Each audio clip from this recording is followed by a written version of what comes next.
여러분은 우리가 직면한 고령화 문제에 대해서 한 번쯤 진지하게 생각해 보신 적 있으신가요? 2026년 정말 얼마 남지 않았는데요. 이젠 정말로 준비할 때입니다. 영상을 통해서 확인해 보세요.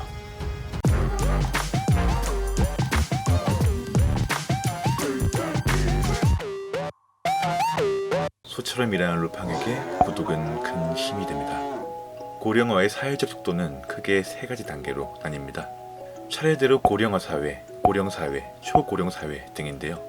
고령화 사회는 14명 중 1명이 노인일 때, 고령사회는 인구 7명 중 1명이 노인일 때, 그리고 초고령사회는 5명 중 1명이 노인인 경우를 말합니다. 과연 이 중에서 대한민국은 어느 단계에 속해 있을까요? 결과는 생각 이상으로 충격적입니다. 대한민국은 2018년을 기점으로 7명 중 1명이 노인인 고령사회에 접어들었습니다. 쉽게 말해서 7인조 그룹인 방탄소년단에서 1명은 65세 이상이 된다는 얘기가 되겠죠. 2018년 일본 국립사회보장인구문제연구소에서 발표한 자료에 따르면 대한민국의 고령사회인 현재에서 초고령사회, 즉 5명 중 1명이 노인인 사회로 진입하기까지는 대략 6년 정도의 시간이 남아있다고 발표된 상태입니다. 고로 2026년에 접어들면 5인조 그룹인 레드벨벳에서 1명은 65세 이상이 될 거라는 말이 되겠죠. 행정안전부에서 집계한 자료에 따르면 대한민국 주민등록 총인구는 5,184만 9,861명으로 기재되어 있습니다. 15세부터 64세까지를 일컫는 생산 가능 인구는 작년보다 19만 967명이나 감소했고, 반면 65세 이상의 고령 인구는 생산 가능 인구 감소폭 2배에 달하는 37만 6,507명이 증가한 상황이죠. 올해의 고령 인구는 총 800만 명을 넘어선 무려 802만 6,915명, 주민등록 인구인 5,185만 명과 대비해 무려 17%에 달하는 비율이죠. 우리나라의 고령화를 이해하기 위해 지난 역사를 좀 더 자세히 살펴봤습니다. 통계청 자료에 따르면 대한민국은 1999년 처음으로 고령 인구 비율이 7%에 도달한 후 현재까지 급속도로 고령화가 진행되어 왔습니다. 65세 이상 인구 비율이 7%에서 14%에 도달하기까지 추세를 살펴보면 해외의 경우 미국 72년, 영국 46년, 일본 24년이 걸린 반면 한국이 걸린 시간은 고작 19년, 미국에 비해 4배나 빠르게 진행이 된 셈입니다. 고령화 국가의 대표 아이콘으로 거론되던 일본과 비교를 해보겠습니다. 고령사회에서 초고령사회로 진입하기까지 일본은 36년이라는 시간이 걸렸는데요. 한국은 일본보다도 무려 10년이나 앞서는 단 26년 만에, 즉 2026년에 초고령사회 진입을 달성하게 됩니다. 고령화는 왜 무섭고 뭐가 문제일까요? 지금까지 여러분에겐 남의 일처럼 들렸을지 모를 고령화가 가져오게 될 사회적인 문제들을 하나씩 확인해 보겠습니다.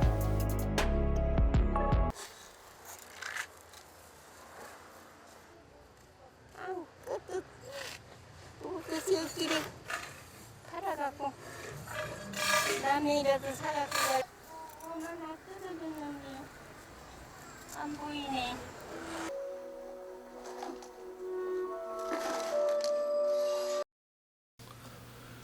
고령화는 사회적으로 여러 가지 크고 작은 문제를 동반하지만 해당 문제들 중 가장 크게 대두되는 문제는 이들의 삶의 질에 관한 부분입니다. 대한민국 사회에서 고령이라는 이유로 편히 쉬는 경우는 드물다라고 볼 수 있겠는데요. 노인의 소득 빈곤율을 확인하기 위해 OECD에서 조사를 실시한 결과 OECD 국가들의 노인 소득 빈곤율 평균값은 13.5%로 나타났습니다. 이에 반해 2016년 기준 대한민국의 노인 소득 빈곤율은 OECD 국가 평균치의 무려 3배가 넘는 43.8%로 집계되었죠. 66세 이상 75세 미만 노인의 소득 빈곤율은 35.5%, 76세 이상 초고령층 노인의 소득 빈곤율은 55.9%로 연령이 높아질수록 점점 가난해지고 있는 형국인데요. 현재 대한민국 사회에는 76세 이상 노인 10명 중 5명 이상이 평균 이하의 소득으로 살아가고 있는 현실을 확인할 수 있습니다.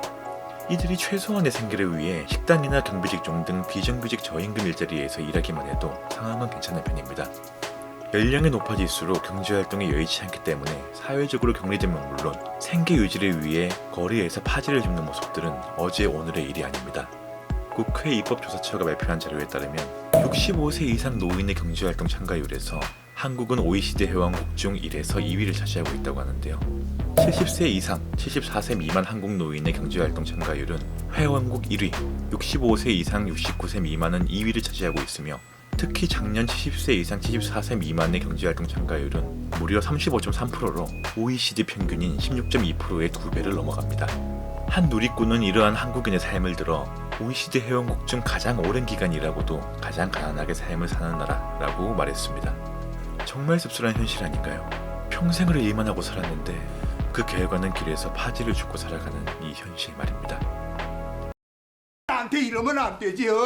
그냥 이대로 치면 절대로 안 돼. 아이, 내가 살면 얼마나 살겠어. 그냥 이대로 내가 죽을 때까지만. 나 죽으면 이 집이랑 나랑 싹 치워버려. 2010년 NHK에서 고독사를 다룬 다큐멘터리를 방영했습니다.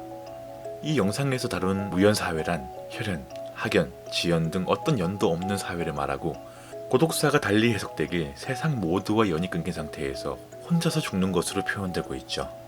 매년 일본에서의 고독사 인구는 얼마나 될까요?